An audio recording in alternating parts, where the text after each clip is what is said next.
সকলেই বসে যান।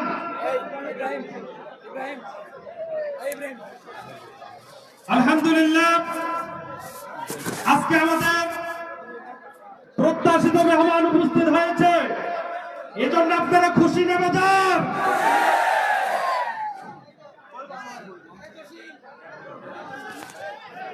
সম্মানিত তাওহীদি জনতা, এখানে যারা আছেন আপনারা দয়া করে বসে যান। সবাই বসেন, প্লিজ বসেন, সবাই বসেন, সকলে বসে যান। তো সম্মানিত তাওহীদি জনতা, এই পর্যায়ে আপনাদের সামনে আলোচনা নিয়ে আসছেন আলহাজ আব্দুল গফুর সাহেব, সাবেক উপজেলা চেয়ারম্যান, মিরপুর কুষ্টিয়া। সম্মানিত মুহতারামকে কথা বলার জন্য বিশেষভাবে অনুরোধ করতেছি।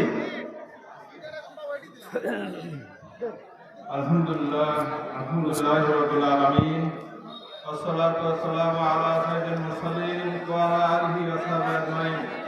আউযু বিল্লাহি মিনাশ শাইতানির রাজীম। বিসমিল্লাহির রাহমানির রাহিম। الذين آمنوا يقاتلون في سبيل الله والذين كفروا يقاتلون في سبيل الطاغوت فقاتلوا أولياء الشيطان إن كيد الشيطان كان ضعيفا।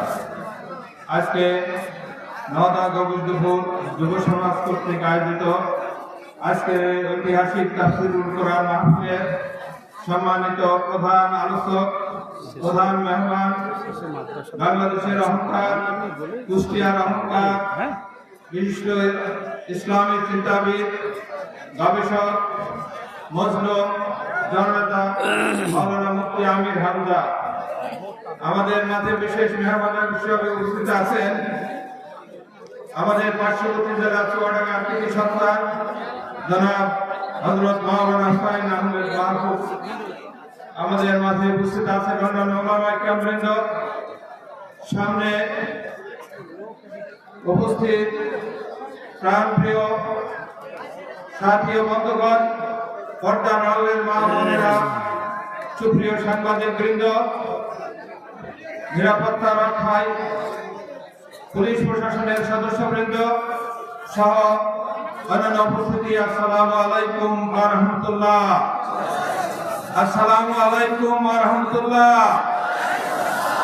আল্লাহ রাব্বুল আলামিনের শুকর আদায় করছি যে রব্বুল আলামিন আমাদেরকে প্রতিকূল আবহাওয়ার মধ্যে উন্মুক্ত আকাশে নিচে আমরা খোলা ময়দানে প্রশাসনের কোনো অনুমতি ব্যতি রেখে তাফসীরুল কোরআন মাহফিল করার যে পরিবেশ সৃষ্টি করে দিয়েছেন, আমরা সেই মহান মাহবুবের দরবারে শুকরিয়া আদায় করি। আলহামদুলিল্লাহ। দরুদ ও সালাম বিশ্ব মানবতার মহান শিক্ষক, বিশ্বের মুক্তিকামী মানুষের একমাত্র নেতা, প্রিয় নবী জনাব মুহাম্মদ রাসূলুল্লাহ সাল্লাল্লাহু আলাইহি ওয়াসাল্লামের উপর।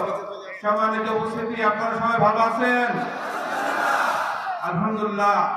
আমি কথা বলবো না, শুধু সালাম বিনিময়ের জন্য প্রধান মেহমান ওনার কথাই আমরা শুনবো। অনেকদিন শুনতে পারিনি। কুষ্টিয়াবাসী প্রায় 10-12 বছর আমরা মাহরুম হয়েছি, একটি স্বৈর শাসকের কবলে পড়ে আমরা এই মাহরুম হয়েছি। সেজন্য আমরা ওনার কথা শুনবো। আকাশের অবস্থা খুব যে ভালো সেটা বলা যায় না, এজন্য আমি কথা না বাড়িয়ে শুধু এতটুকু বলতে চাই, আমরা সবাই ইমানদার, ঠিক কিনা? ইমানদারদের কাজ হবে সবসময় আল্লাহর পথে লড়াই সংগ্রাম করা। রাজি আছি আমরা? আর যারা কুফরি করেছে, অস্বীকার করেছে, তারা লড়াই সংগ্রাম করে তাগুতের পথে। আর আল্লাহ তাআলার ঘোষণা, অতএব তোমরা ওই তাগুতি শক্তির বিরুদ্ধে লড়াই সংগ্রাম করো, ওই শয়তানের বিরুদ্ধে লড়াই সংগ্রাম করো। ওই শয়তানের শক্তি অত্যন্ত দুর্বল। আমরা ভয় করবো কাকে? আল্লাহকে আমরা ভয় করব। আমরা সকল সময় সকল অবস্থায় আল্লাহর এই জমিনে আল্লাহর দ্বীন প্রতিষ্ঠার জন্য আমাদের শেষ রক্তবিন্দু দিয়ে প্রচেষ্টা চালিয়ে যাবো ইনশাআল্লাহ। রাজি আছেন আপনারা সবাই? কারা কারা রাজি আছেন?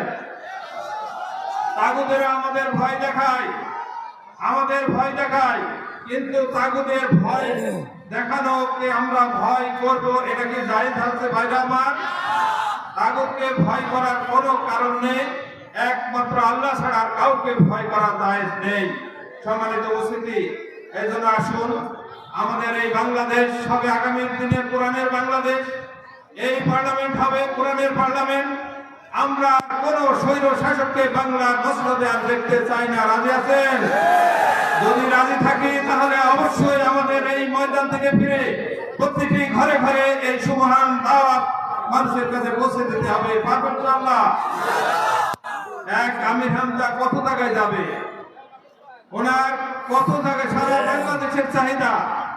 আমার মিরপুরে দেখছি প্রতিটি পাড়ায় পাড়ায় চাহিদা। কয় জায়গায় উনি যাবেন ভাইরা আমার? এই জন্য ওনার কথাগুলি আমরা মানুষের কাছে পৌঁছে দেব, এই প্রত্যয় নিয়ে আমরা এখান থেকে ফিরবো ইনশাআল্লাহ। আল্লাহ তাআলা আমাদের যে তৌফিক দিয়েছেন এখানে আসার, সেই মহান রবের আবার শুকরিয়া আদায় করে আমি আমার কথা শেষ করছি। আপনাদের কাছে দোয়া চাই, আপনাদের জন্য দোয়া করে আমার কথা শেষ করছি। আমি আমার তৌফিক ইল্লা বিল্লাহ। আসসালামু আলাইকুম ওয়া রাহমাতুল্লাহ। আলহামদুলিল্লাহ, মহতারামকে মূল্যবান কথা বলার জন্য অসংখ্য ধন্যবাদ, শুকরিয়া। এ পর্যায়ে একটি ইসলামী সঙ্গীত নিয়ে আসছেন যৌথভাবে আরিফুল ইসলাম ভাই ও জাকারিয়া মুজাহিদ। করাই দেবো না, আপনার সাথে খাবো, একসাথে করবো।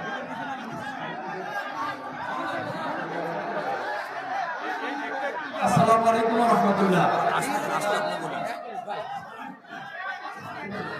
কেউ না করু আমি করব কাজ, কেউ না করুক আমি করব কাজ, কেউ না করুক আমি করব কাজ, কেউ না করুক আমি করব কাজ। আল কোরআনের আহ্বানে দিন কায়েমের প্রয়োজনে, আল কোরআনের আহ্বানে দিন কায়েমের প্রয়োজনে নতুন করে আবার আমি শপথ নিলাম আজ।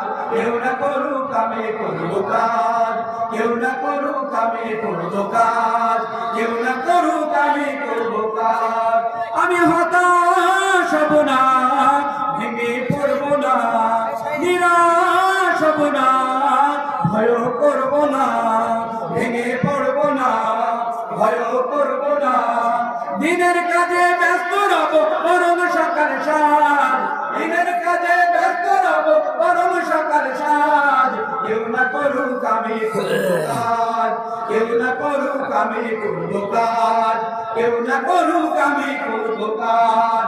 আল কোরআনের আহ্বানে দিন কায়েমের প্রয়োজনে, আল কোরআনের আহ্বানে দিন কায়েমের প্রয়োজনে নতুন করে আবার আমি শপথ নিলাম আজ। কেউ না করুক আমি করব কাজ, কেউ না করুক আমি করব কাজ, কেউ না করুক আমি করব কাজ। দিনের পরে রাত্রি জাগরণ আসে, এমনি আবার রাতের পরে দিনের আলো আসে। দিনের পরে রাত্রি জাগরণ আসে, এমনি আবার রাতের পরে দিনের আলো আসে। আমি তাই তো থামবো না, বাধা মানবো না, মিছে কাঁদবো না, ব্যথা সাধবো না, বাধা মানবো না, ব্যথা সাধবো না। আশার প্রদীপ জ্বালিয়ে যাব নিত্য সবার মাঝ, আশার প্রদীপ জ্বালিয়ে যাব নিত্য সবার মাঝ। কেউ না করুক আমি করব কাজ, কেউ না করুক আমি করব কাজ, কেউ না করুক আমি করব কাজ। আল কোরআনের আহ্বানে দিন কায়েমের প্রয়োজনে, আল কোরআনের আহ্বানে দিন কায়েমের প্রয়োজনে নতুন করে আবার আমি শপথ নিলাম আজ। কেউ না করুক আমি করব কাজ, কেউ না করুক আমি করব কাজ, কেউ না করুক আমি করব কাজ, কেউ না করুক আমি করব কাজ, কেউ না করুক আমি করব কাজ, কেউ না করুক আমি করব কাজ। আসসালামু আলাইকুম ওয়া রাহমাতুল্লাহ। আলহামদুলিল্লাহ, মারহাবা। সম্মানিত তাওহীদ জনতা, আজকে আমাদের মনের খোরাক কোরআনের ফুলগুলি, কোরআনের পাখি আমাদের সামনে উপস্থিত, ঠিক কিনা? এই কুষ্টিয়ার মাটিতে যতবারে আয়োজন করার চিন্তা ভাবনা করা হয়েছে ততবারে বাধা প্রদান করতে, ঠিক কিনা? এমনকি জেলখানা থেকে বের হয়ে আসার পরেও তাকে কুষ্টিয়ার মাটিতে মাহফিল করতে দেওয়া হয়নি, ঠিক কিনা? আজকে আমরা প্রাণ খুলে মন খুলে আলোচনা শুনবো ইনশাআল্লাহ। জালেমরা পালায়, আলেমরা পালালে, ঠিক কিনা? যুগে যুগে আল্লাহ পাক দেখিয়ে দিয়েছেন যারা জালেম তারা বরাবর পলায়ন করে, মুমিন ইমানদার আল্লাহওয়ালারা কখনো পলায়ন করে না, ঠিক কিনা? আজকে আলেমরা দেখিয়ে দিয়েছে, তাওহীদের জনতা দেখিয়ে দিয়েছে, বাংলাদেশের মানুষ ইসলাম প্রিয় মানুষ স্বৈরাচার তারা কখনো গ্রহণ করে না, ঠিক কিনা? আগামী দিন কোরআনের দিন, আগামী দিন ইসলামের দিন, এজন্য আমাদের সকলকে সাক্ষ্য গ্রহণ করতে হবে। এমন জায়গায় এই আঙ্গুল দিয়ে টিপ দেব যেই জায়গা দিয়ে পার্লামেন্টে কোরআন যাবে, ঠিক কিনা? আপনারা রাজি আছেন না নাই? আরো রক্ত দিতে হলে আবার রক্ত দেওয়া হবে। কোরআনের আইন বাস্তবায়ন যতদিন না হবে শান্তি ততদিন আসবে না, ঠিক কিনা? সুপ্রিয় ভাইয়েরা আমার, সব থেকে বড় কথা হলো একটাই, আজকে আমরা কথা বলার সুযোগ পেয়েছি, মাঠ পেয়েছি, এটাকে স্থায়িত্ব করার জন্য আমাদেরকে কাজ করতে হবে, ঠিক কিনা?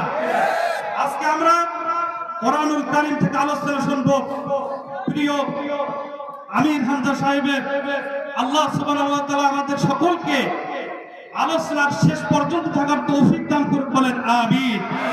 সম্মানিত তাওহীদি জনতা, এ পর্যায়ে আলোচনা নিয়ে আসছেন কুষ্টিয়ার গর্ব, সারা বাংলাদেশে আলোড়ন সৃষ্টিকারী বক্তা হযরত মাওলানা মুফতি আমির হামজা সাহেব। মাওলানা মুফতি আমির হামজা সাহেব।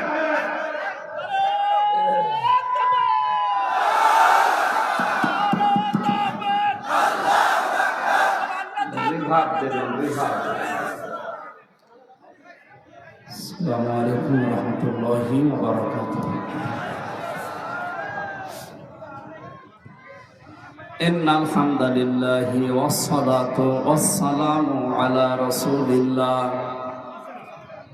আম্মা বা'দ ফাউযু বিল্লাহি মিনাশ শাইতানির রাজিম। বিসমিল্লাহির রহমানির রহিম।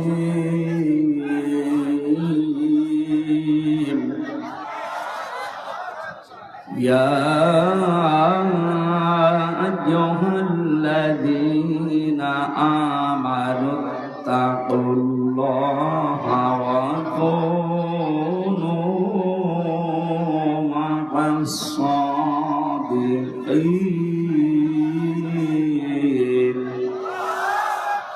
সাদাকাল্লাহুল আযীম। عن أبي هريرة رضي الله تعالى عنه قال سمعت رسول الله صلى الله عليه وسلم يقول سبعة يظلهم الله في ظله يوم لا ظل إلا ظله الإمام العادل إلى آخر الحديث. رواه ابن ماجه. وما زادهم إلا إيمانا وتسليما. اللهم صل على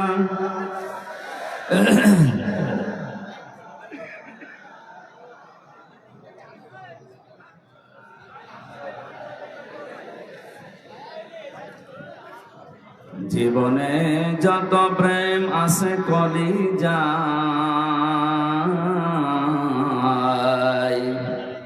নবীজির তরে সবটুকু দিয়ে দেব তাই। বিনিময় শাফাত যদি তার পাই, মুছে যাবে জীবনে যত ব্যথা ভার। বালাগাল উলা বিকামালিহি কাশাফাদ দুজা বিজামালিহি হাসনাত জামিউ খিসালিহি। সাল্লু আলাইহি ওয়া আলিহি। আলহামদুলিল্লাহ। এই কথা বন্ধ করো, এই কথা বন্ধ করো। গুরুত্বপূর্ণ কাজ থাকলে এখন ইশারায় করা যাবে, আর কথা বলা যাবে না। এই যে কথা বলা যাবে না এই নির্দেশ আমার কার? ফাস্তামিউ লাহু ওয়া আনসিতু। কোরআনের আলোচনা আরম্ভ হলে শুধু চোখ থাকবেন তা না, দিলের কান লাগিয়ে শোনাও লাগবে, দুইটাই ফরজ। এটা তো আর মমতাজের কনসার্ট না, বাদামও খাবেন, গল্পও করবেন, এটা এখন ইবাদত। এটা ইবাদত চলছে না? পৃথিবীতে যত নফল ইবাদত আছে এর চাইতে উত্তম ইবাদত আল্লাহর কাছে নেই। ইমাম মালিক রহমতুল্লাহ আলাইহি আল্লাহর কাছে 100 বার তিনি প্রশ্ন করেছিলেন স্বপ্নে, যে আল্লাহ তোমার কাছে সবচাইতে ভালো কাজ, পছন্দনীয় কাজ কোনটা? তিনি 100 বারই জবাব দিয়েছেন, ইমাম মালিক, আমার কাছে সবচাইতে পছন্দনীয় কাজ হচ্ছে কোরআনে কারিমের তেলাওয়াত। তিনি 100 বার প্রশ্ন করেছিলেন, যেটা কি বুঝে না না বুঝে, উনি উভয় উত্তর দিয়েছে। সুতরাং এখানে যেহেতু শুধু তেলাওয়াত হবে না, বোঝার জন্য আমরা চেষ্টা চালাবো যেন ইবাদত যেভাবে করা লাগে ওইভাবে আমরা করতে চাই। আখলিস দীনাকা ইয়াকফিকাল আমালুল কলিল। বেশি আমল করার দরকার নেই, আমল আপনি অল্প করেন, এটা যেন খাঁটি হয়। কি হয়? এই ছেলে এখনো কথা বন্ধ করেন নাকি? সমস্যা কি? বললাম না যে ইশারায় করবেন, এখন থেকে আর কথা বলা যাবে না। আল্লাযী খালাকাল মাউতা ওয়াল হায়াতা লিয়াবলুয়াকুম আইয়ুকুম আহসানু আমালা। আল্লাহ তাআলা বলেন, তিনি সে আল্লাহ যিনি তোমাদের মউত আর হায়াত বানিয়েছেন। তিনি দেখতে চায় সবচাইতে ভালো কাজ করে তার কাছে কে যেতে পারে। আল্লাহ কি কথা জানিয়েছে যে সবচাইতে বেশি কাজ করে কে যেতে পারে? তাহলে আকসারু আমালা দিত, আহসানু আমালা দিয়েছেন। ইসমে তাফসীর, কাজটা যেন ভালো হয়। আপনি যে কাজই করেন কাজটা যেন কি হয়? ভালো হয়। আজকে পরিবেশটাও ভালোই ছিল, কিন্তু এখন তো আর এই যে আসার সময় যে অবস্থা দেখলাম, এখানে তো বসে থাকা দুষ্কর। তারপরেও কষ্ট স্বীকার করে যারা বসে আছে, আমরা জানি যে ইবাদতে কষ্ট বেশি ও ইবাদতে সওয়াব বেশি। সুতরাং আজকের এই ময়দানে কোরআনের আলোচনা শোনা মানে দুইটা আলোচনা শুনলে যে সওয়াব পাবেন, আজকে একটাই তাই আল্লাহ দিয়ে দেবেন, ডবল হবে। সিস্টেম অপর পৃষ্ঠায় আছে, পৃথিবীতে 3টা অপরাধের শাস্তিও ডবল হয়। যে ইবাদতে কষ্ট বেশি ওই ইবাদতে যেমন সওয়াব বেশি, ডবল ডবল সওয়াব হয়। 3টা অপরাধ যদি পৃথিবীতে কেউ করে, ওই অপরাধের জন্য শাস্তিও আল্লাহ দেবেন ডবল। 1 নম্বরে যারা আল্লাহর সাথে অন্য কাউকে শরীক করে বা ডাকে, এটা বাংলাদেশ, ভারত আর পাকিস্তানে বেশি ছিল। একে একে গো একে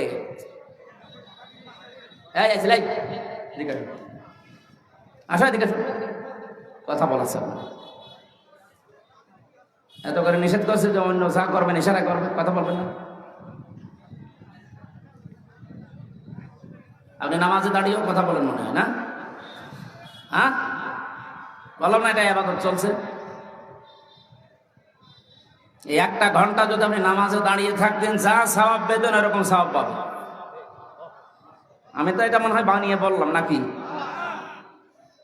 বিশ্বনবী জানিয়েছেন, কেউ যদি 1টা ঘন্টা কোরআন কারীম বোঝার জন্য চেষ্টা চালায়, ও যদি নাও বোঝে, যদি চেষ্টা চালায় বোঝার, তাও 500 রাকাত নফল নামাজে সওয়াব হয়। তাও যেমন তেমন নামাজ না, আমরা যা নামাজ পড়ি সবই তো কবুল হয়ে যায়। এখানে অনেক নামাজে আছে 13টা ফরজ, ও তাও জানে না, আন্দাজে নামাজ পড়ে। অথচ 1টা ফরজ বাদ হয়ে গেলে নামাজ আর নামাজ থাকে। তো নবীজির কথা কি ছিল? 500 রাকাত নফল নামাজ যেটা কবুল হয়ে গেছে, ওই রকম সওয়াব পাওয়া যাবে। আর জীবনে যদি 1টা সেজদা কারো কবুল হয়, আল্লাহ তাকে জান্নাত দেবে। সেজদার মতো আবার সেজদা হওয়া লাগবে। এই জন্য খুব খেয়াল করে শুনবেন ভাই। সে আবু সাইদের মতো বুকের ভেতরে বইছে ঝড়, বুক পেতেছি গলিকর, বহু জ্বালা যন্ত্রণা নিয়ে এখানে বসে আছি। যে সমস্ত মানুষ যন্ত্রণা দিয়েছিল আল্লাহ তাদেরকে এখন যন্ত্রণায় ফেলে দিয়েছে। জালেমদের জন্য দোয়া করি না, কারণ জালেমদের জন্য দোয়া করা নিষেধ। আল্লাহু লা ইয়াহদিল কওমাজ জালিমিন, আল্লাহ জালেমদেরকে পথ দেখাচ্ছেন না, দেখাবেনও না। ইয়াহদি এটা মজারি, বর্তমান ভবিষ্যৎ, প্রেজেন্ট ফিউচার, দুইটা কাল দিয়ে শব্দ বানানো। এই শব্দ তো আমি বানিয়েছি, বলেন শব্দ বানিয়েছে কে? আল্লাহু লা ইয়াহদিল কওমাজ জালিমিন। আল্লাহ বলেন আমি জালেমদেরকে পথ দেখাচ্ছি না, হেদায়েত দিচ্ছি না, দেবও না। এখন যদি আল্লাহ হেদায়েত দেয় জালেমদেরকে, এই কথা ঠিক থাকবে? বলেন। এই জন্য আল্লাহ দেবে না। ওনার কথা তো আবার ঠিক থাকা লাগবে। অনেকে আমাদের এই চাচা এরশাদের মতো যে সকালে এক কথা বলেছে, বিকাল বলছে না আমি বলিনি, এরকম নাকি? আতাম্মাত কালিমাতু রাব্বিকা সিদকা ওয়া আদলা লা মুবাদদিলা লিকালিমাতিহি ওয়া হুয়াস সামিউল আলিম। আল্লাহ পাক জানিয়েছেন, হে নবী আপনাকে যে কালাম আমি দিলাম, কোরআনের সব কথাগুলো সত্য কথা এবং ইনসাফ দিয়ে পরিপূর্ণ। 3 নম্বরে কোরআনে যত কথা আমি দিয়েছি কিয়ামত পর্যন্ত এর কোনো রদ বদল নেই। সুবহানাল্লাহ বলতে পারেন না? উনি যখন বললেন যে আমি হেদায়েত দিচ্ছি না, জালেমদের দেব না, সুতরাং এই কথার কোনো রদ বদল। এই জন্য জালেম যারা, বড় আফসোস লাগে আপনার জন্য। আপনার দুনিয়াও শেষ, আখিরাতও শেষ। দুনিয়া তো শেষ করে ফেলেছেন, আপনার আর কিচ্ছু নেই। যারা জুলুম অত্যাচার করেছিলেন, আপনার দুনিয়া শেষ, আপনি যাই করেন। আর আখিরাত শেষ কেন? কারণ আপনি আমার টার্গেট না, আপনি এখন আল্লাহর টার্গেট। ইন্নামাস সাবিলু আলাল্লাযিনা ইয়াজলিমুনান নাস, সূরা শুরার 42 নম্বর আয়াতের প্রথম অংশে আছে। আল্লাহ পাক বলেন আমি নিজে জালেমদের বিরুদ্ধে অভিযোগ দায়ের করব, কেস করব, মামলা দেব। বলে জালেমের বিরুদ্ধে কিয়ামতে মামলা দেবে আব্দুল গফুর সাহেব কে? আপনি ভাবতেছেন কত কঠিন কথা এটা। জালেমদের বিরুদ্ধে আজ এই দেশের কিছু মানুষ মামলা দিয়েছে, তাই ওদের অবস্থা যা দেখলাম। গত পরশুদিন আমার হাজিরা ছিল, আমার মামলা সব ঢিসমিস হয়ে গেছে আলহামদুলিল্লাহ। আমি বের হয়ে আসতেছিলাম আদালত থেকে, দেখছি আল্লাহর এক পাঁজি বান্দা, হাজি সেলিম না পাঁজি সেলিম, এর নামে হাজি লাগালে গুনাহ হবে। ওর যে চরিত্র এখন সব ফুটে উঠতেছে। এজলাসে দাঁড়িয়ে দেখলাম হাওমাও করে কাঁদতেছে, আর আশপাশে যারা দাঁড়িয়ে আছে, গালি তো 1 নাম্বার না, সব মানে 7 নাম্বার গালি দিচ্ছে। কি করলো বলেন তো? এই লোকটা জীবনটা শেষ করে দিল, দুনিয়াও শেষ, আর আখেরাতেও তো হাজার হাজার লক্ষ লক্ষ মানুষের মামলার আসামি হবে এবং আল্লাহ নিজে ওর নামে মামলা দেবে। এই জন্য এই জেলাতেও যারা জুলুম করেছিলেন, আমরা দেখলাম অনেকে লাঠি খাচ্ছে। আপনাদের এই এলাকার মনে হয় না, একটু দূরে যেখানে হয় হোক, লাঠি খাচ্ছে যদি এখনই, তখন চোখ বন্ধ করতে দেরি, ফেরেশতাদের লাঠি খাবে। কারণ আলেমদের নাম যে লোক তেতুল হুজুর দিতে পারে, ওরে লাঠি না অন্য জায়গায় কিছু দেওয়া দরকার। এত বড় শয়তানকে আল্লাহ যে এই জেলায় দিয়েছিল, আল্লাহ কি যে করেছে, আর জেলা পাইনি। ওর জন্য সারা দেশে যে আমার মুখ ছোট হয়ে যায় না, আপনি ওই জেলার লোক। তারপরেও বলি ভাই আমার বাড়ি কুষ্টিয়া সদর থানায়, ওই থানায় না, জেলা তো একটু ঝামেলায় আছে। আল্লাহ যেন এই সমস্ত মানুষদেরকে আর আমাদের সামনে নিয়ে না আসে। এগুলো সমাজের জন্য, দেশের জন্য, জেলার জন্য ক্যান্সার। এই জন্য আমরা ইবাদতে লিপ্ত হচ্ছি, ইবাদত করার মতো করবো ইনশাআল্লাহ। বাংলাদেশের ঐতিহ্যবাহী জেলা, আমার প্রাণ প্রিয় জেলা কুষ্টিয়া, নামটা শুনলে আমার অন্তর ভরে যায়।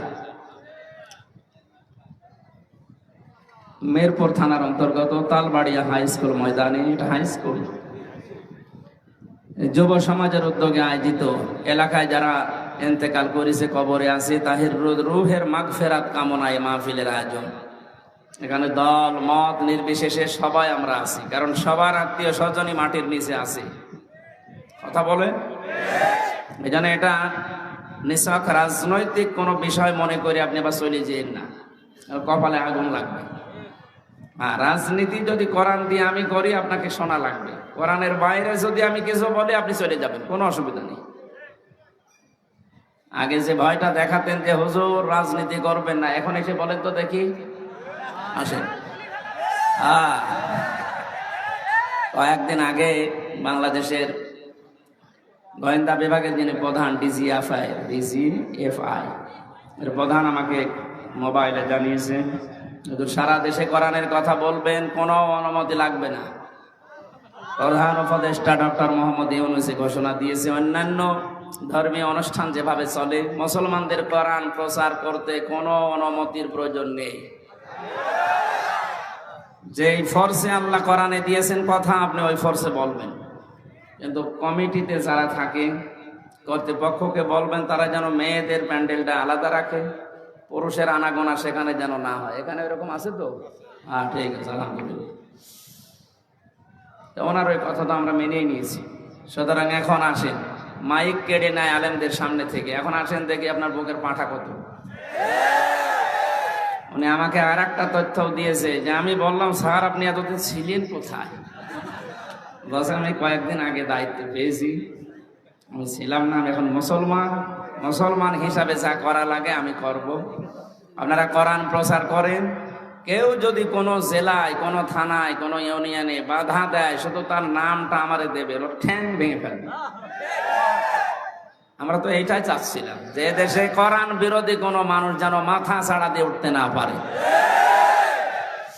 সুতরাং এটা আমরা যারা মানুষ হারিয়েছি, কবরে আছে আমাদের মা বাবা, আত্মীয় স্বজন, একটা মানুষ যখন কবরে থাকে সে যেন সাগরে থাকে। একটা খড়কোটা পেলে যেভাবে মানুষ আঁকড়িয়ে ধরে, আমরা এখান থেকে আজকে মোনাজাত করলে, কোরআনে কারিম তেলাওয়াত করে পাঠালে, আল্লাহ পাক নবী জানিয়েছেন সে যেন মনে হয় যে একটা কিছু পেয়েছে। কত অসহায় অবস্থায় আছে, আপনাকে 2-3 তালা 5 তালা বাড়ি করে দিয়ে আপনি জানেন, আর আপনি একটু সময় তার জন্য বের করতে পারছেন না। সুতরাং দলমত নির্বিশেষে যারা এসেছি, মহাবিশ্বয় আমাদের মালিকের মুখের পবিত্র বাণী কোরআনে কারিম তাফসীরুল কোরআন মাহফিলের স্বনামধন্য সভাপতি, এই ছেলে কথা বলা যাবে না ভাই,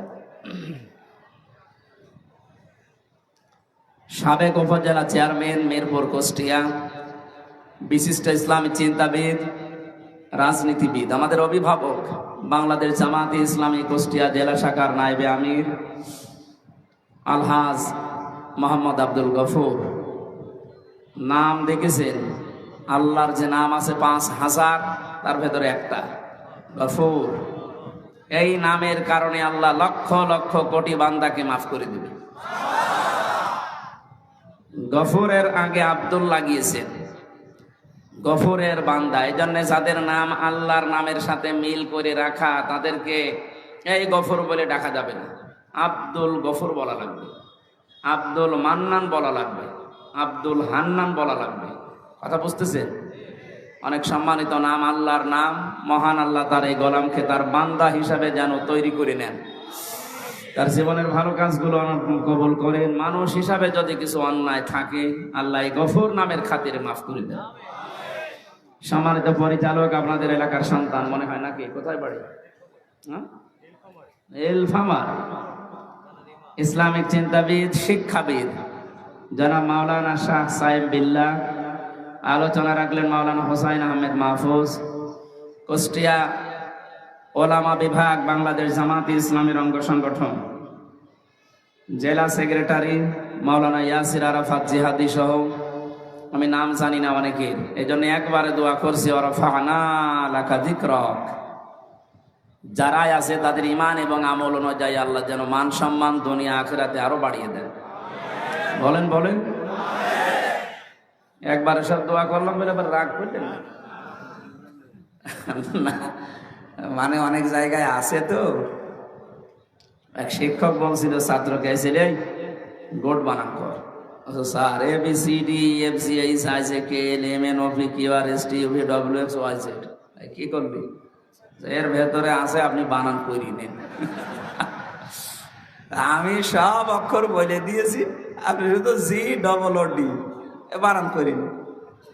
তা আমি একবারে দোয়া করেছি কোরআনের আয়াত দিয়ে, ওয়ারাফা'না লাকা যিকরাক।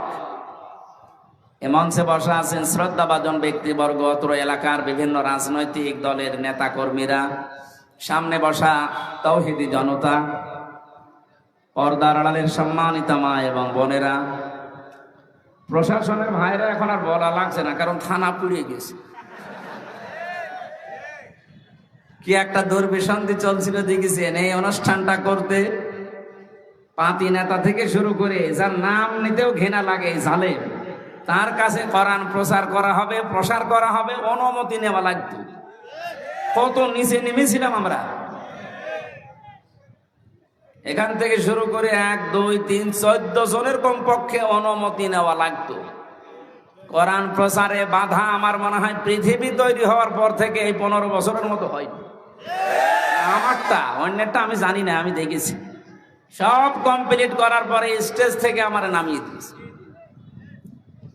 আমার 100টা অনুষ্ঠানের প্রায় 95টা বন্ধ করে দিত। বলেন সুবহানাল্লাহ। নাউজুবিল্লাহ। তারা যে সমস্ত কথা শোনাতো আমাদেরকে যে আমরা নিরাপত্তার জন্য এগুলো করি, দেখো এখন নিরাপত্তা লাগছে না? কথা বলেন না কেন? বাংলাদেশ জামাত ইসলামী কুষ্টিয়া জেলা শাখার উদ্যোগে কিছুদিন আগে 500-র উপরে প্রায় 700 আলেম এসেছিল এতিমখানায় কুষ্টিয়া। সব ঘরানার আলেমরা এসেছিল। এখানে 2.5 ঘন্টা 3 ঘন্টা আলেমদের আলোচনা হয়েছে।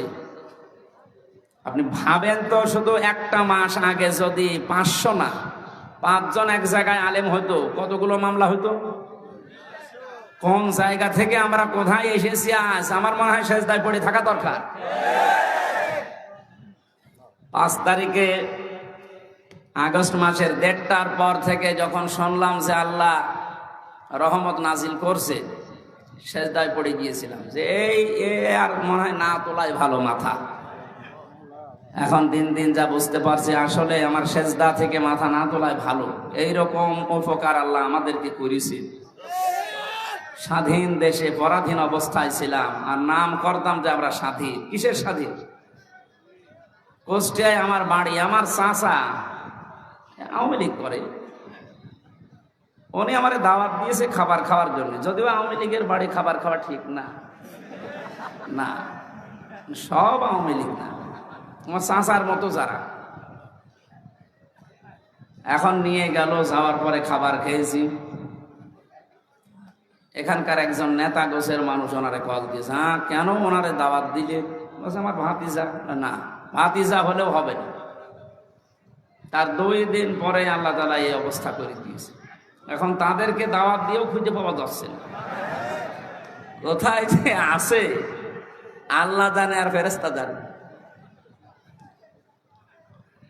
যারা আমরা এসেছি কোরআনে কারিমের এই অনুষ্ঠানে ইবাদত মনে করে বলেন আলহামদুলিল্লাহ। দরুদ আর সালাম পড়ছি আমাদের নবী মুহাম্মদুর রাসূলুল্লাহ সাল্লাল্লাহু আলাইহি ওয়াসাল্লামের প্রতি। আমি খুব কম সময় কথা বলবো, কারণ দিনের বেলা সিলাইদা ছিল, গলা ব্যথা করছে। ওদের মাইক এই রওশনের সাদের মতো মাইক, ও ছাতা যতই ধাক্কা দিয়ে হয় না, কারণ শেষ। আজকেরটা মনে হয় ঠিক আছে। এই মাইক কোথাকার? মেরপুরের। এই মাইকটা আশপাশে অনুষ্ঠান হলে নেবেন, এটা ভালো আছে। আমি যেই কথাই বলবো এখন থেকে, পরের শব্দ থেকে একটা শিক্ষা নিয়ে তারপরে সামনে যাব ইনশাআল্লাহ। আল্লাহ রাব্বুল আলামিন বলেন, ইয়া আইয়ুহাল্লাযীনা আমানু আতিউল্লাহা ওয়া আতিউর রাসূলা ওয়া উলিল আমরি মিনকুম ইলা আখির আয়াত। সূরা নিসা 5 নম্বর পারার 6 নম্বর পৃষ্ঠার 9 নম্বর লাইনের 59 নম্বর আয়াতের প্রথম অংশে আছে তাফসীরে ফি জিলালিল কোরআন। কত আলেম এখানে বসে আছে, আপনার যদি একটু সন্দেহ লাগে ওনাকে জিজ্ঞাসা করবেন পরে। আমি যেটা বলছি ওটার সাথে কোরআন এবং বাস্তবতা যদি মিলে যায়, আপনাকে এই মুহূর্তে সিদ্ধান্ত পাল্টিয়ে মেনে নেওয়া লাগবে। আপনি নিজেও কোরআন পড়েন না, হামজা বলছে আপনি মানবেনও না, আপনি কি হয়েছেন? কি আপনি কি লাথি খাবে? হ্যাঁ, আদালতে প্রবেশ করার সময় যে পুলিশের সামনে ওনারে লাথি দিয়েছিল, পুলিশকে বললাম ভাই আপনি দেখলেন না কুষ্টিয়ার লোকের লাথি দিল আর আপনি দেখলেন? বলছে করবো কি, যে লোকটা লাথি দিয়ে বেরিয়ে গেল ওরে ধরতে পারলেন না, ধরবো কি করে, ওরে তো আমি ব্যবস্থা করে দিয়েছি মার। কারণ জালেমদের বিপক্ষে শুধু মানুষ না, সৃষ্টি জগৎ সব এবং আল্লাহ নিজে। অনেকে মনে করে যে জালেমরা এত কিছু করে, কিছুই তো হয় না। অলা তাহসাবান্নাল্লাহা গাফিলান আম্মা ইয়ামালুজ জালিমুন। সূরা ইব্রাহিমের 42 নম্বর আয়াতের প্রথম অংশে আছে আল্লাহ পাক বলেন, হে পৃথিবীর মানুষেরা, কি ধারণা করো যে জালেমদের সম্পর্কে আমি কোনো খোঁজ রাখি না, আমি গাফেল? না, ওদেরকে আমি ছাড় দিয়েছি। এ পৃথিবীর সবচাইতে বেশি তীক্ষ্ণ নজর আমি রাখি জালেমদের উপরে। ওকে ঢিল দেই কেন? ইন্নামা নুওয়াল্লিহিম লিয়াজদাদু ইসমা, যেন ওদের পাপটা পরিপূর্ণ হয়ে যায়। ওয়ালাহুম আযাবুম মুহিন, পাপ পরিপূর্ণ হয়ে গেলে আমি ওকে নিকৃষ্টতম যন্ত্রণাদায়ক অপমানকর শাস্তি দিতে পারবো। এই আয়াতের বাস্তব প্রমাণ আপনি দেখেন, কালামানিক বিসি পর্যন্ত উড়ে গেছে, বিসি উড়ে যায়নি, তার কত অপমান হবে বলেন? একজন বিচারপতি ছিল, তার যদি বিসি উড়ে যায়। এই যে মহিন দিয়েছেন আল্লাহ, আযাব মহিন, অপমানজনক শাস্তি দেব। আমার মনে মনে খুশি আমি এই কারণে যে এই বাংলাদেশে যদি আল্লাহ আর কিচ্ছু না দেখায়, এই লোকটাকে আল্লাহ যা দেখাইলো আমি শান্তি পেয়ে গেছি। হ্যাঁ, সত্যি বলছে, আমি শান্তি পেয়ে গেছি। কারণ এই লোকটা কোরআনে পাখি আল্লামা দেলাওয়ার হোসেন সাইদি রহমতুল্লাহ আলাইহে তার বিরুদ্ধে একা একা সিদ্ধান্ত নিয়েছি। অন্যগুলো কিন্তু বলতো না, আমরা তো অপরাধ পাই না, কিভাবে বলে না দেওয়া লাগবে। আল্লাহ মনে হয় এই কারণে ওরা কলা পাতায় শুয়েছে। মানুষ তো মরে গেলে কলা পাতায় জীবিত অবস্থায় শুয়েছে। এই জানে জালেমদের সম্পর্কে কিন্তু খুব তীক্ষ্ণ নজর আল্লাহর। ও কোনো মানুষ যেন জালেম হয়ে যাবেন না। যা বলছি এবার মিলা। আল্লাহ ডাক দিলেন, ইমানদার যদি দাবি করো, এখানে অন্তত যারা আমরা আছি ৯৬% যেহেতু মুসলমান এই দেশে, আমরা অন্তত নামে হলো আমরা এখন ইমানদার, কামে না হলেও নামে যারা ইমানদার, আল্লাহর ডাকটা দেখেছেন, ইয়া আইয়ুহাল্লাযীনা আমানু। ৮৯ জায়গায় আছে এই শব্দটা কোরআনে। আল্লাহ রাব্বুল আলামিন যখন এমনি দুনিয়ার মানুষকে ডাক দেন, তখন বলেন ইয়া আইয়ুহান নাস বা ইয়া আইয়ুহাল ইনসান, হে পৃথিবীর মানব মণ্ডলী।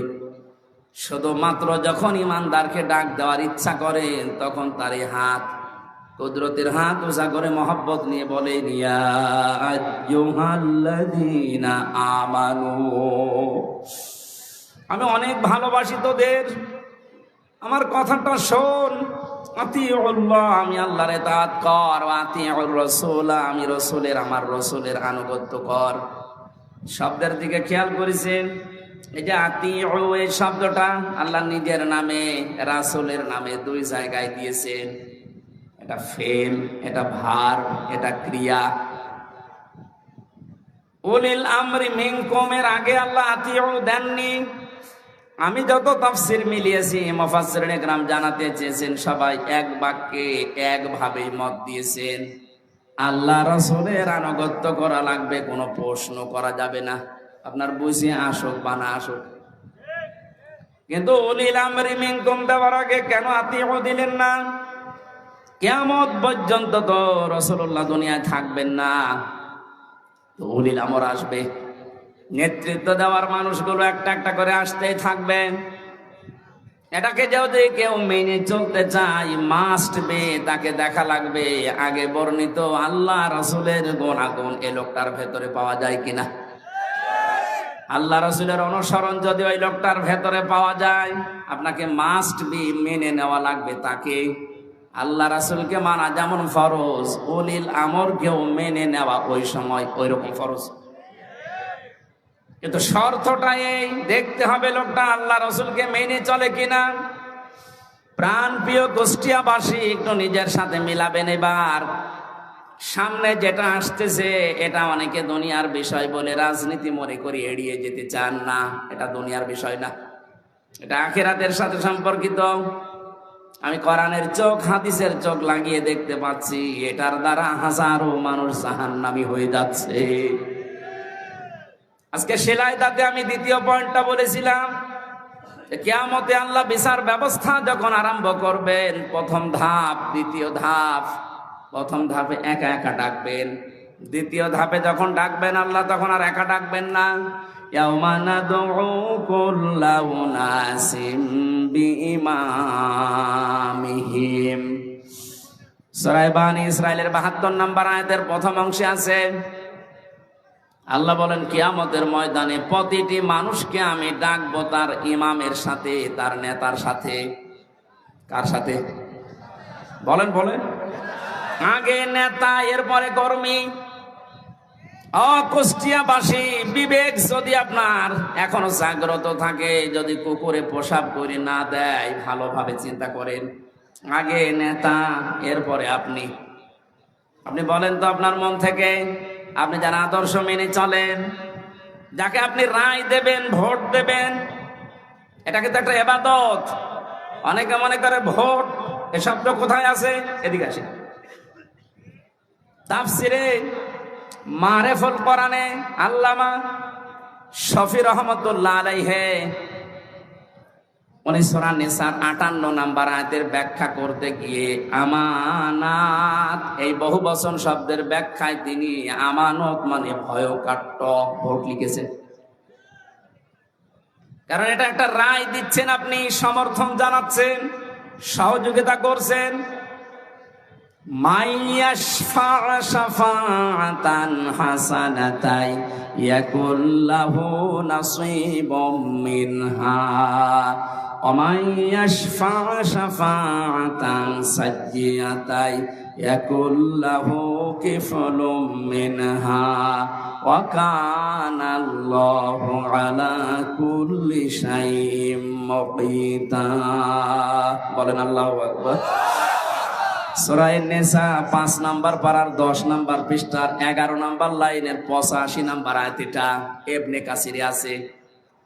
আল্লাহ পাক বলেন, যদি কেউ এই পৃথিবীতে ভালো কাজের সাহায্য করে, রায় দেয়, সাপোর্ট করে, ভোট দেয়, ওই লোকটা ক্ষমতা পেয়ে যত ভালো কাজ করবে, আপনি শুধু একটা রায় দেওয়ার কারণে ওই সওয়াব পেতেই থাকবেন।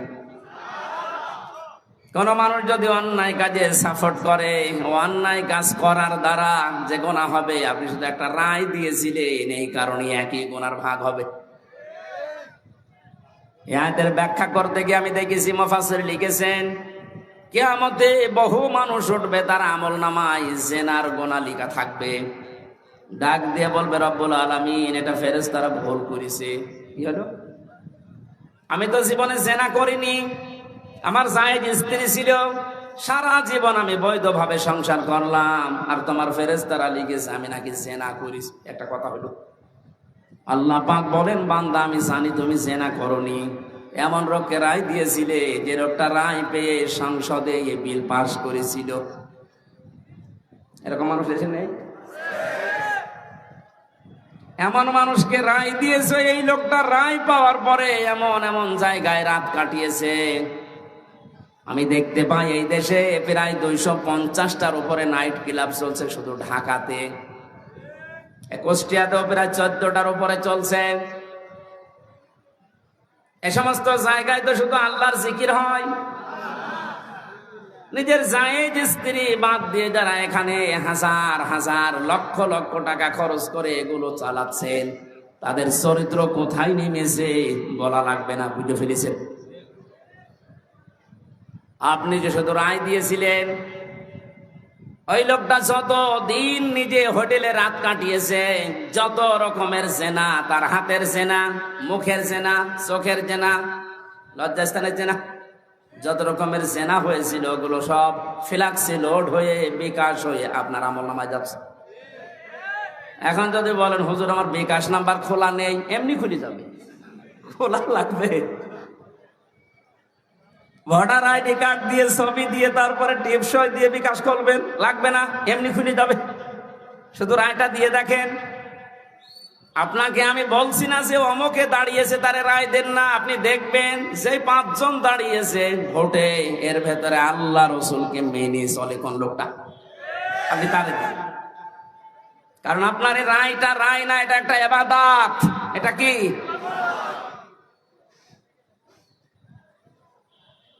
কত সুন্দর ভাবে আল্লাহ আতিউ শব্দটা নিজের নামে রাখলেন, রাসূলের নামে রাখলেন, কিন্তু উলিল আমরের আগে রাখেন নাই। এই কারণেই রাখেন নাই, কারণ আল্লাহ জানে বহু মানুষ আবেগে আন্দাজে অনুসরণ আরম্ভ করে দিবে। কোরআনে কারীম জানাচ্ছে, ইত্তাবিউ মা উনসিলা ইলাইকুম মির রাব্বিকুম ওয়া লা তাত্তাবিউ মিন দুনিহি আউলিয়া কলিলাম মা তাযাক্কারুন। সূরা আরাফের 3 নম্বর আয়াত, 8 নম্বর পারার 10 নম্বর পৃষ্ঠার 3 নম্বর লাইনে এটা আছে। আল্লাহ পাক বলেন, সবাই মিলে অনুসরণ করো, অনুকরণ করো যেটা তোমাদের প্রতি তোমাদের রব নাজিল করেছে। কুষ্টিয়াবাসী আমরা এক বাক্যে স্বীকার করি, আমাদের রব আমাদেরকে দিয়েছেন কোরআন। কথা বলেন না কেন? কোন সন্দেহ আছে এর ভেতরে? তাহলে অনুসরণ করা লাগবে একা একা না সবাই মিলে? ইত্তাবিউ বহু বচন, এই জন্যই তো আহ্বান জানাচ্ছি।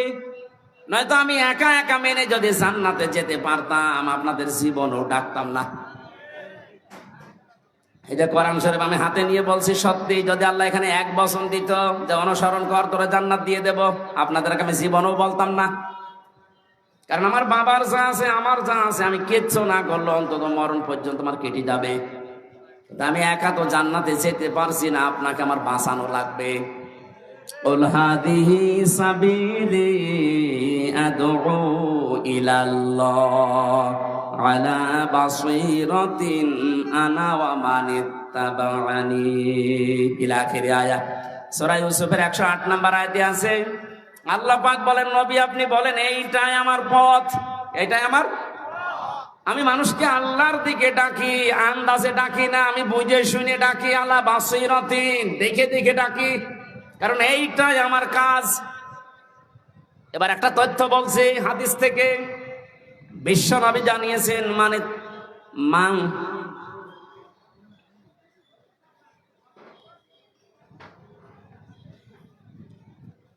অমাং দাআ ইলাইহি হাদা। এখানে আরবি গ্রামার যারা বসে ওদেরকে জিজ্ঞাসা করেন, দাআ এক আলিফ টান আছে, অমাং দাআ ইলাইহি হাদা। কেউ যদি কোরআন দিয়ে মানুষকে ডাকে, আল্লাহ নিজে তাকে হেদায়েতের উপরে রাখে। আমি এমনিতে ঝুঁকিপূর্ণ পথ বেছে নেইনি। 3টা বছর জেলখানায় থাকার পরে তো সিদ্ধান্ত নিতে পারতাম না যে যা করছে করুক, লা ইলাহা ইল্লাল্লাহ, পারতাম না। আমার বাবার যা আছে, সত্যি কথা বলছে, আমি একা, আমার কিন্তু চলে যেত। কিন্তু এই রক্ত পিচ্ছিল পথে আমি বেছে নিয়েছি। আল্লাহ পাকের ঘোষণা, আমি যদি হেদায়েতের উপরে থাকতে চাই, কোন গাছতলায় বসে, আস্তানায় বসে, খানকায় বসে হেদায়েতের উপরে থাকা যাবে না। হেদায়েতের উপরে থাকতে হলে আল্লাহর দিকে কোরআন দিয়ে মানুষকে ডাকা লাগবে। আমি যদি ডাকতে পারি, আল্লাহ নিজে দায়িত্ব নিয়ে আপনাকে রাখবে হেদায়েতের উপরে। আর যাদেরকে আমি ডাক দেব তাদের অবস্থা কি? ফাকাদ হুদিয়া ইলা সিরাতিম মুস্তাকিম। এই যে আলেম যারা আছে, ফা দিলেন কেন এখানে? কদ দিলেও তো অর্থ হয়ে যেত, আবার কদ বাদ দিয়ে দিলেও অর্থ হয়ে যেত। ফা শব্দটা প্রায় 19টা অর্থে ব্যবহার হয় বালাগাত মান থেকে। এটা তার ক্লাস চলছে না মাদ্রাসার, যে আমি একেবারে ভেঙে ভেঙে বলবো। এতটুকু বলতে পারছি, আল্লাহ এত বড় কঠিন শব্দ নবীজিকে দিয়ে বলিয়েছেন, ফাকাদ হুদিয়া ইলা সিরাতিম মুস্তাকিম। কোরআনের ডাকে যদি সত্যি কেউ বুঝে শুনে সাড়া দিয়ে দেয়, আল্লাহ নিজে তাকে সিরাতে মুস্তাকিম নসিব করে দেয়।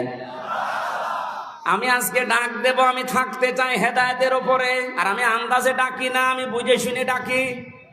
আর আপনারা সাড়া দেবেন, আপনাদেরকে আল্লাহ জান্নাতের পথ দেখিয়ে দেবে। জান্নাতের পথ দেখানোর দায়িত্ব হামজার কার? বলেন বলেন। আল্লাহ যদি এতটুকু শেষ করে দিতেন, আলা বাসিরাতিন, না আনা ওয়া মান ইত্তাবাআনি, এটা আমার কাজ এবং আমাকে যারা অনুসরণ করে, আমার উম্মত বলে যারা দাবি করে, কিয়ামত পর্যন্ত তাদেরও আমি আল্লাহর দিকে মানুষকে ডাকা লাগবে। এই জন্য শব্দটার দিকে খেয়াল করে আমি ডাকতেছি, ইত্তাবিউ, আমরা সবাই অনুসরণ করতে চাই। কোন বাবার অনুসরণ না, কোন পীর সাহেবের অনুসরণ না, কোন দাদার অনুসরণ না, আমি অনুসরণ করব সবাই মিলে কোরআনের। আরো জোরে। আল্লাহ এতটুকু শেষ করলেন না, আরেকটু বাড়িয়েছেন, ওয়ালা তাত্তাবিউ, এই অনুসরণ করা যাবে না, মিন দুনিহি আউলিয়া, ওলির বহু বচন আউলিয়া। এ দুনিয়ায় কোন ওলি আল্লাহর অনুসরণ করার দরকার নেই। এই শব্দটা শোনার পরে মনে হচ্ছে আল্লাহ তার ওলিদের বিরুদ্ধে। না মানে বাংলা অর্থ করেন তো, দেখি করেন। ওয়ালা তাত্তাবিউ মিন দুনিহি আউলিয়া, কোন ওলির অনুসরণ দরকার নেই। আল্লাহ একজন ওলিকেও বাদ দেয়নি, সব শেষ। বাংলা অর্থ করলে মনে হচ্ছে আল্লাহ তার ওলিদের বিরুদ্ধে। না, ব্যাখ্যায় গিয়ে দেখলাম আল্লাহ এই জন্য নিষেধ করেছেন, কারণ আল্লাহ ভালোভাবে জানেন পৃথিবীতে বহু মানুষ এমন আসবে, ওরা আল্লাহর চাইতে ওদের আব্বাকে বড় মনে করবে, যেটা শুরু হয়েছিল। 15 বছরে একজন আব্বার জিকির আমরা যত করেছি, আমার তো যতটুকু জ্ঞান বুদ্ধি, আমার মনে হয় যদি আমরা আল্লাহর জিকির ওই মনে মানে করতাম, আমরা আল্লাহর ওলি হয়ে যেতাম। আল্লাহ তাহলে ওলিদের বিরুদ্ধে না, আল্লাহ বলতে চেয়েছিলেন এইটা যে অনেকে আবেগে আল্লাহরে বাদ দিয়ে আব্বাকে উপরে তুলে ফেলবে। এই জন্য আল্লাহ সব বাদ দিয়েছেন, সব বাদ দে, কলিলাম মা তাযাক্কারুন। আল্লাহ আফসোস করছেন, না আমার এই কথাগুলো শোনার পরে বিশ্বাস করা দূরের কথা, অধিকাংশ মানুষই মুখ ফিরিয়ে চলে যাবে। আপনারা চলে যাবেন? যাবেন? আল্লাহরে আফসোস থাকতে দেবেন? দল মত নির্বিশেষে আজকে থেকে আমার এই সিদ্ধান্ত নিয়ে যাওয়া লাগবে। আমি যেহেতু রায় দেব সামনে, এটা একটা ইবাদত, নামাজের মতো একটা ইবাদত। নামাজ পড়লে সওয়াবের উদ্দেশ্যে, রায় দেব আমি সওয়াবের উদ্দেশ্যে। আমার আমল নামায় যেন হজের সওয়াব লেখা হয়, হজ না করেও। আব্দুল গফুর সাহেব যদি দায়িত্ব পায়, ওখানে যে যদি হজের পক্ষে কথা বলে, যেমন এখন ডক্টর আফাম খালিদ সাহেব বলছে না, 7.5 লাখ 8 লাখ 9 লাখ টাকা লাগতো হজ করতে। উনি দায়িত্ব নিয়েই বলছে সিন্ডিকেট ভেঙে দেওয়া লাগবে। কোন কারণে এত টাকা লাগবে একটা ফরজ হজ করতে? 3.5 লাখ থেকে 4 লাখ টাকা হলে খুব ভালোভাবে হজ করা যায়। আমার পাশের রাষ্ট্র থেকে যাচ্ছে, আর আমরা এখান থেকে 8.5 লাখ 9 লাখ টাকা লাগবে কেন? এ সিন্ডিকেট ভাঙা লাগবে। এইরকম খালিদের মতো মানুষ যদি দেশে 151 জন তৈরি হয়ে যায়, আর এই রায়টা যদি পাশ হয়ে যায়, কিয়ামত পর্যন্ত যত মানুষ দেশে আসবে, আমল নামায় দেখবেন এমনিতেই হজের সওয়াব লিখা হয়ে গেছে। হজ না করে আপনি হাজি, কিয়ামতে আল্লাহ আপনাকে হাজি বলে ডাকবে, বলবেন আল্লাহ আমি তো হজ করিনি। আল্লাহ জবাব দেবেন, বান্দা আমি জানি তুমি হজ করনি, এমন জায়গায় তুমি রায়টা দিয়েছিলে, তোমার রায় পেয়ে লোকটা চেয়ারে বসেছিল। শুধু চেয়ারে বসে নাই, ওখান থেকে আমার একটা ফরজ বিধান হজের পক্ষে কথা বলেছিল। আল্লাহ কিন্তু ফেরেশতা দিয়েও এটা পারে না, পারে না? কিন্তু আমাদেরকে আল্লাহ দায়িত্বই তো দিয়েছে খলিফা হিসাবে, ইন্নী জাইলুম ফিল আরদি খলিফা, আমি তোদেরকে দুনিয়ায় পাঠালাম খলিফা করে। এই শব্দটা যেমন এমন জায়গায় লাগিয়েছে দেশের মানুষ, আমরা অনেকে খলিফা মনে করি যারা ওই কাপড় চোপড় সেলাই করে, দর্জি, ওটা খলিফা। এমনকি বাংলাদেশের এমনও জেলা আছে যেখানে চুল কেটে দেয় যারা, তাদেরকে খলিফা বলে। এমনও জায়গায় এদেশে আছে যারা ওই যে ছোট ঠ্যাং কেটে দেয়, খতনা করে দেয় না, হাসাম না, ওরা বলে খলিফা। আপনি বুঝেছেন কোথায় নিয়ে গেছে শব্দটা?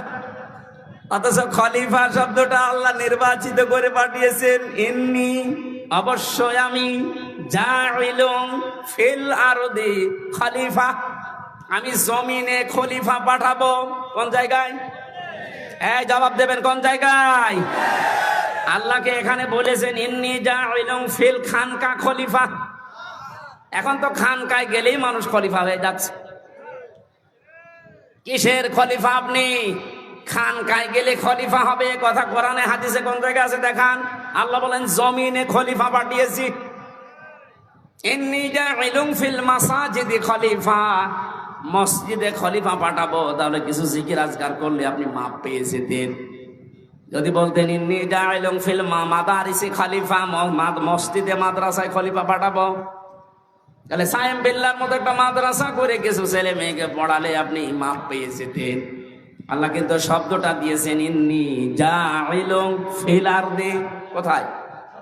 ফিল আরদি, জমিনে। এই জমিনে আজ আমরা যেহেতু এই দায়িত্বটা পালন করি না, আমরা কেউ খানকায়, কেউ গাছতলায়, কেউ মসজিদে, কেউ মাদ্রাসায়, কেউ দরবারে। জমিনটা জালেমরা ফাঁকা পেয়েছিল, 180 মাইল বেগে চালাচ্ছিল। আমার কথার অর্থ যদি না বোঝার ভান করে থাকেন, এদিকে আসেন, আসেন, ঝড়ি কোদাল দিয়ে বোঝাচ্ছে। জমিনটা ফাঁকা পেয়েছিল না, যা মনে লেগেছে তাই করেছে। যেহেতু আল্লাহর খলিফা আমরা, কেউ জমিনে নেই, কেউ ঢুকে গেছে আস্তানায়, কেউ দরবারে, কেউ মাদ্রাসায়। জমিনটা ফাঁকা পেয়ে মন মতো ওরা চালিয়েছে। এখন আর না, আমরা বুঝে ফেলেছি আল্লাহ আমাদেরকে পাঠিয়েছে ফিল আরদি। কোথায়? আরো জোরে, আরো জোরে। সুতরাং জমিনে থাকতে রাজি আছি আমরা।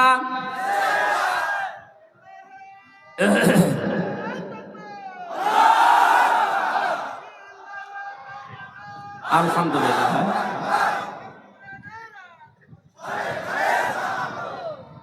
এতক্ষণ পর্যন্ত যা বলছি তার সামারাইজ এইটা।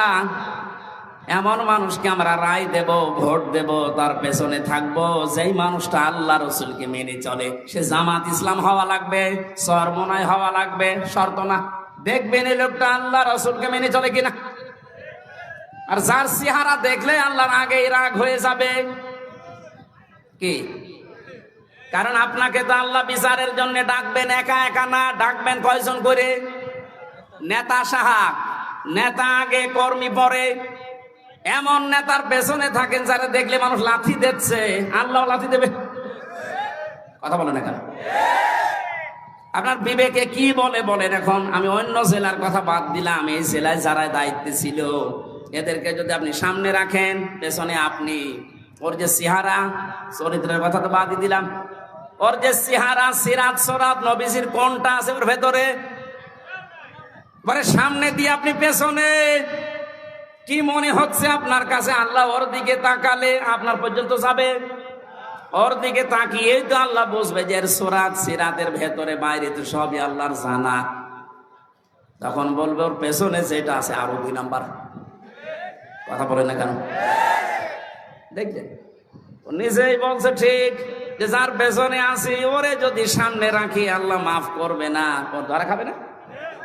আপনি তো ধরা খেয়ে বসে আছেন, এখনো বলছে ঠিক।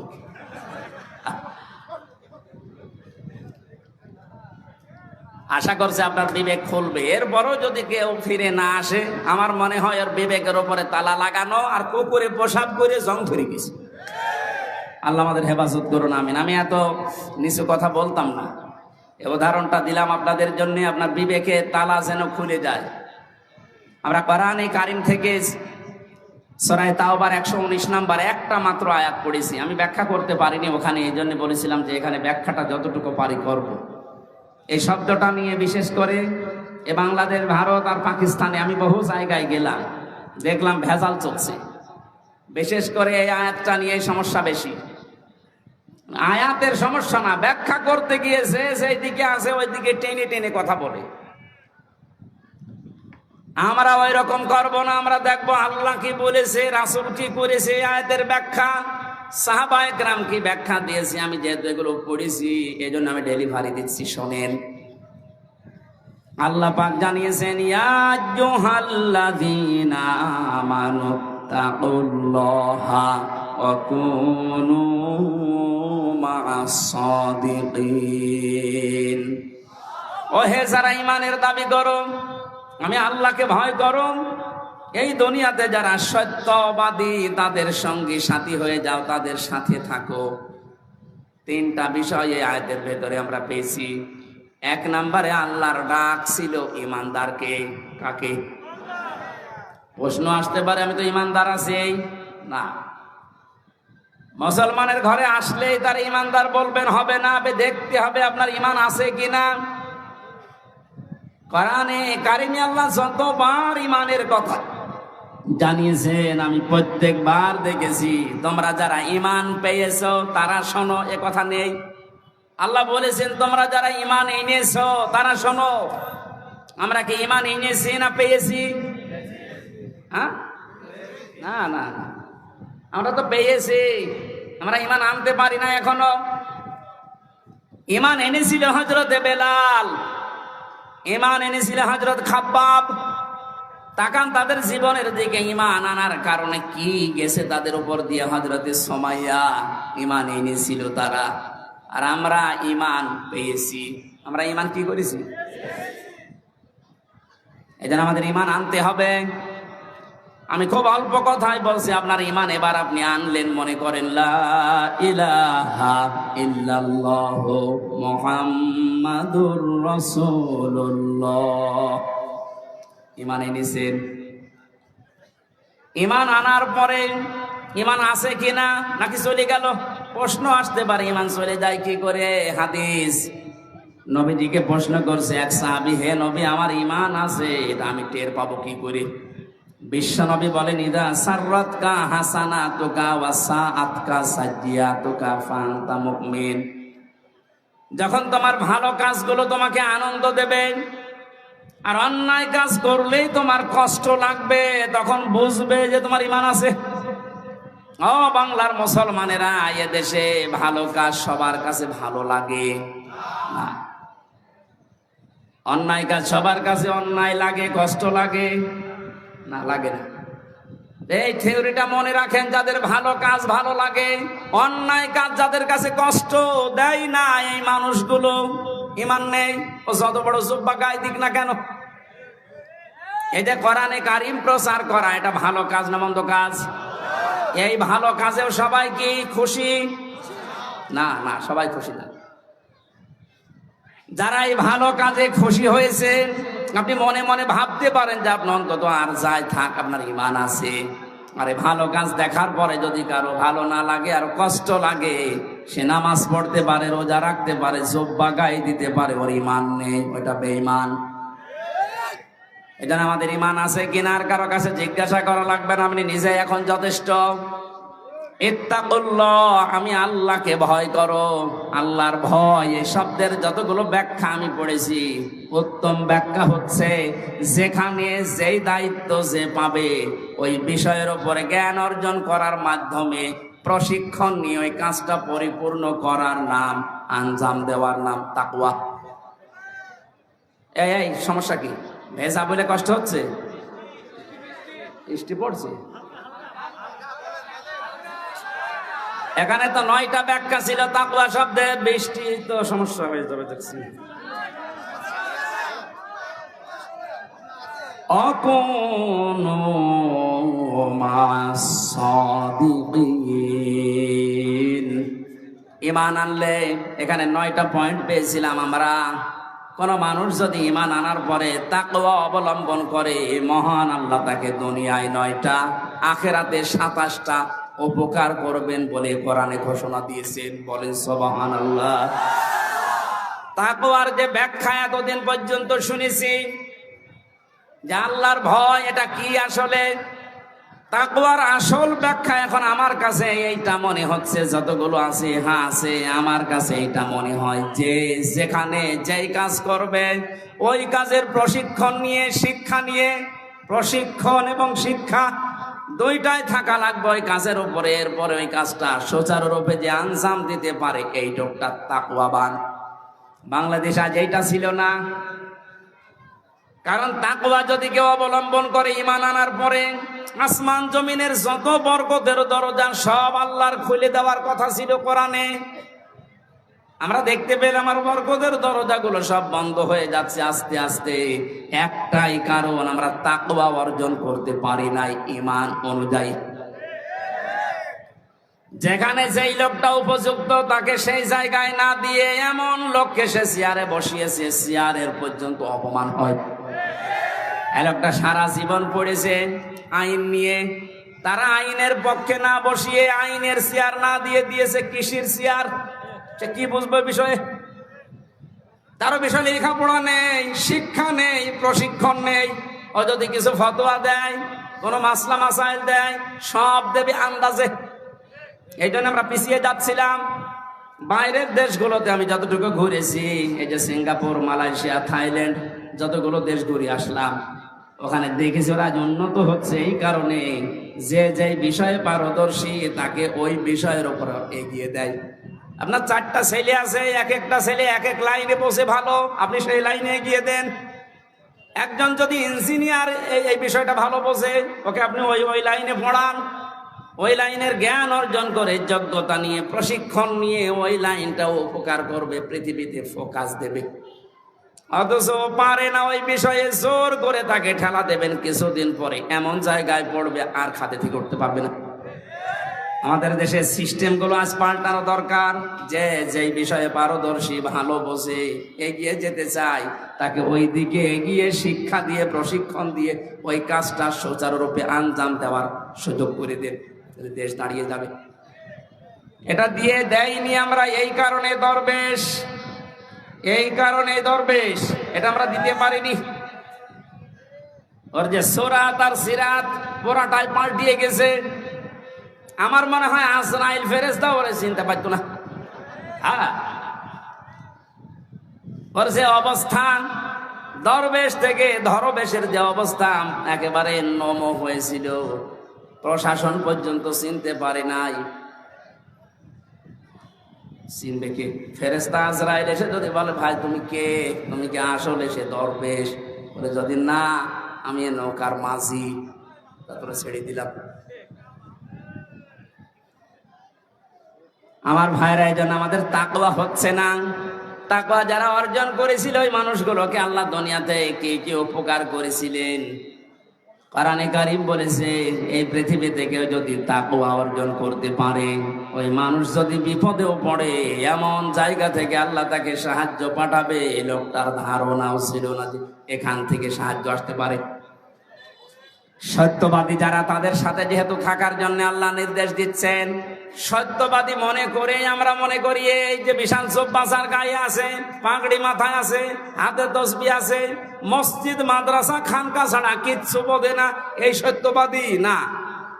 কোরআনে কারিমে আয়াতের ব্যাখ্যা আছে সূরা বাকারার 177 নম্বর আয়াতে আল্লাহ পাক জানিয়েছেন, কেউ যদি সত্যবাদী তার ইমানের দাবিতে হতে চায়, 10টা কাজ তাকে দুনিয়ায় আঞ্জাম দেওয়া লাগবে। বাংলাদেশ সহ পৃথিবীতে যারা এই 10টা কাজ আঞ্জাম দিচ্ছেন, এই মানুষগুলো তাদের ইমানের দাবিতে সত্যবাদী। আপনি তাদের সাথে থাকবেন, এ নির্দেশ হামজার। কার? আরো জোরে বলেন। এই নির্দেশটা আপনাকে মানা লাগবে আজকে। শুধু পূর্ব পশ্চিম দিকে মুখ ঘোরালে সওয়াব হয় নাকি? বৃষ্টি শুরু হয়ে গেছে। না না, কষ্ট হবে ভাই,